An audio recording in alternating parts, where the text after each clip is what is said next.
On this short video, I want to say a few words about Gerim, the converts to Judaism.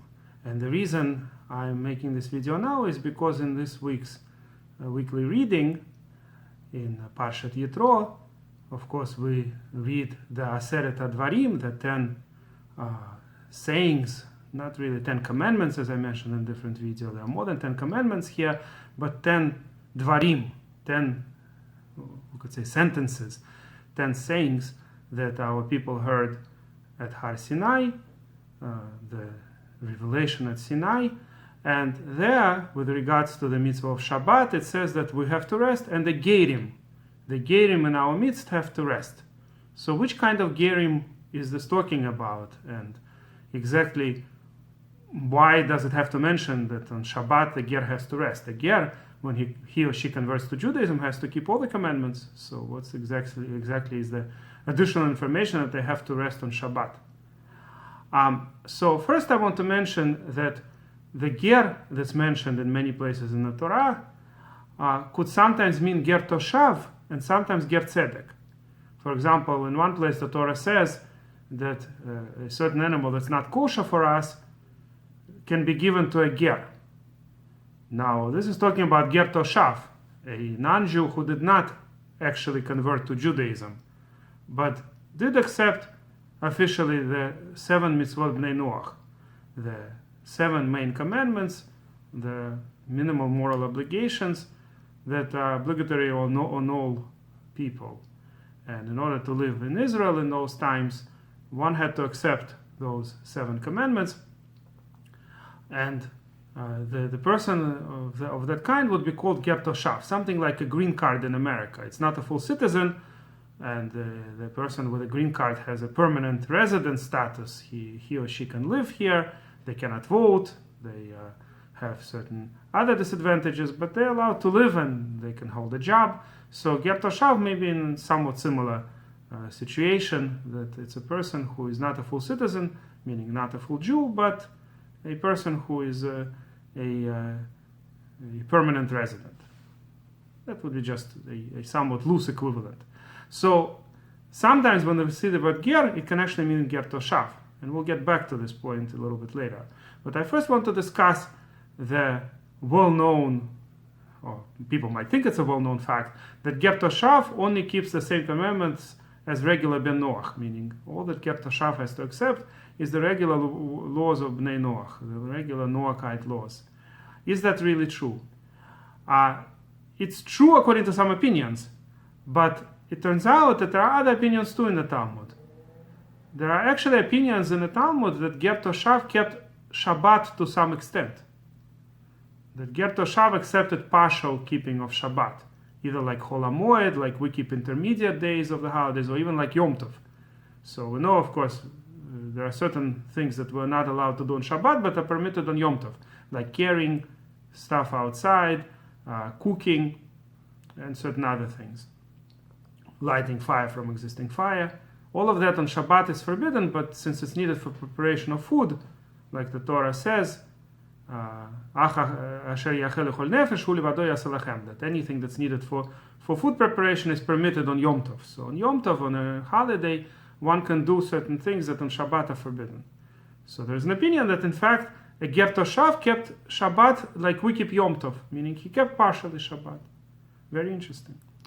Now, we don't follow that opinion. But it is true, though, that the author of Mishnah Brura and many other sages think that when a person officially became Ger Toshav, it was a procedure. A person accepted officially in front of sages, just like there is a procedure to convert to Judaism, there was a procedure to become a permanent resident, to get the green card. So to become a Ger Toshav, one would have to accept officially the 7 mitzvot bnei Noach. So Mishnah Brura says that he could also accept on himself other mitzvot as well. And apparently, from historical documents, we see that there were a lot of people that lived among Jews, or sometimes not even among Jews, sometimes in other countries like Syria, that accepted partial mitzvot of Judaism. Meaning they didn't fully convert, so they didn't become Jews. The truth is there were not that many converts throughout history. Most of the Jewish nation it's so hard to convert, and we don't encourage conversion, as opposed to Christianity and Islam that we're trying to, and in many cases forced people to convert. Whole nations were converted.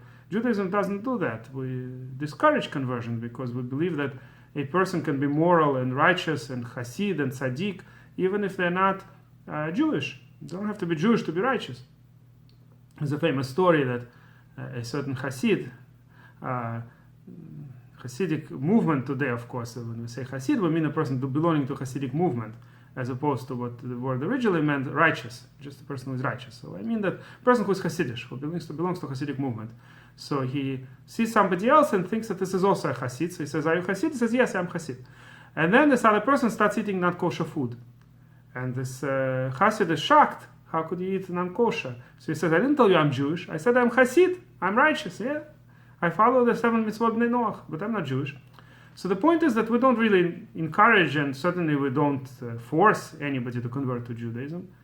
And on the contrary, if a person wants to convert, it's usually a long procedure taking many years. And if a person has any doubts that they're willing to keep the mitzvot for the rest of their life, it's much better that they'll stay as righteous non-Jews. We call it righteous Gentiles. So there's no encouragement from the sages to make people convert. On the contrary, we tell them that you're better off staying a non-Jew unless you're absolutely sure you want to belong to the Jewish nation and you will be keeping all the commandments.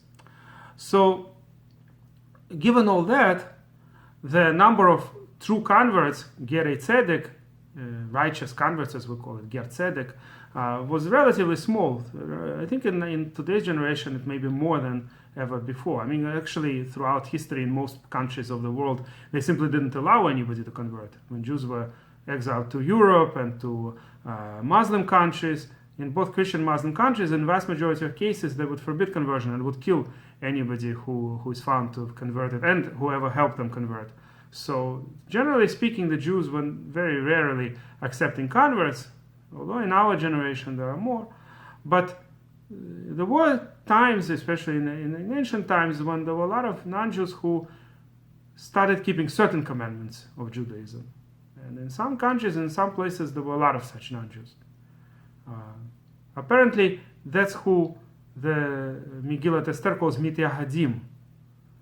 And actually, according to Professor Shaul Lieberman, this is what the Gemara calls Yirei Shamayim, fearing heaven. It's not talking about Jews who are fearing heaven. It's talking about non-Jews who are fearing heaven. That they call themselves, it was actually a group, just like Hasidic group, they call it Hasidim, right? They all call themselves Hasidim. So too, there were groups of people who called themselves fearing heaven, and that was actually non-Jews who accepted some of the Jewish laws.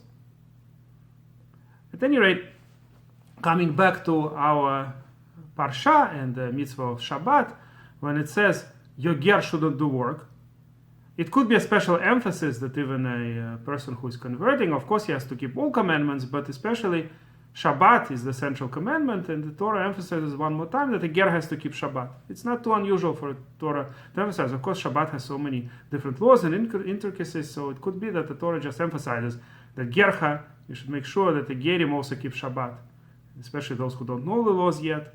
Have to encourage them, teach them, if they're not fully aware of all the details of the Jewish law. Just like today's Baalei Tshuva, a lot of times when people try to bring somebody closer to observance of mitzvot, they invite them for Shabbat, they try to teach them the laws of Shabbat, and some people begin to keep Shabbat even before they keep anything else. First they start with the easier things like lighting candles, then with more complex things. At any rate, could be that the Torah is just emphasizing something that's pretty obvious, that the Ger Tzedek should be keeping Shabbat. There's also a possibility it's talking about Ger Toshav. In what sense? Either, like I said, there are opinions that in fact Ger Toshav did keep Shabbat on some level, or what's really very likely is it's talking to us, actually, to the Jews, that we shouldn't make a Ger Toshav do work for us. Meaning when it says that the Ger in your gates, B'sharecha, Gercha asher b'sharecha, the Ger in your gates should not do work, it's talking about not that he or she are forbidden to do work, but rather we shouldn't make them do work. Meaning if it's a Ger Toshav, it's not a full convert. It's a non-Jew, so they're allowed to break Shabbat, but we shouldn't tell them to do anything for us on Shabbat. Now generally any non-Jew we shouldn't be telling to break Shabbat, but it's a rabbinical law. the law that we're not allowed to ask an angel to do stuff on Shabbat is rabbinical. The fact that in a lot of cold countries there was a concept called Shabbat Goy, Shabbos Goy in European countries, that had to do with the fact that it was very cold in the winter, and one is allowed in certain cases to ask an angel to do something to prevent suffering. So, for instance, nobody would light the stove or whatever gives the heat, right? People would be just freezing the entire Shabbat. So then you're permitted to ask an angel. So that's why there were non-Jews who were called Shabbos Goy. It's not a derogatory term, by the way. There are a lot of non-Jews who loved the Jewish people because there were at some point Shabbos Goyim in some Jewish family or even in maybe a whole village. And a lot of them afterwards had very positive relationship with Jewish people. There were even some known politicians that came from former Shabbos Goyim. So Shabbos Goy just means an angel who basically did the work that was absolutely necessary, like, for instance, to make sure that it's hot in the houses. And was mostly done in cold countries. This whole concept of Shabbos Goy developed mostly in European countries. So my point is that it's rabbinically forbidden to ask an angel to do work in other cases. Just for convenience sake, one cannot cannot ask an angel to do work on Shabbat. But of course, like everything else in Jewish law, there are all kinds of details in this law as well.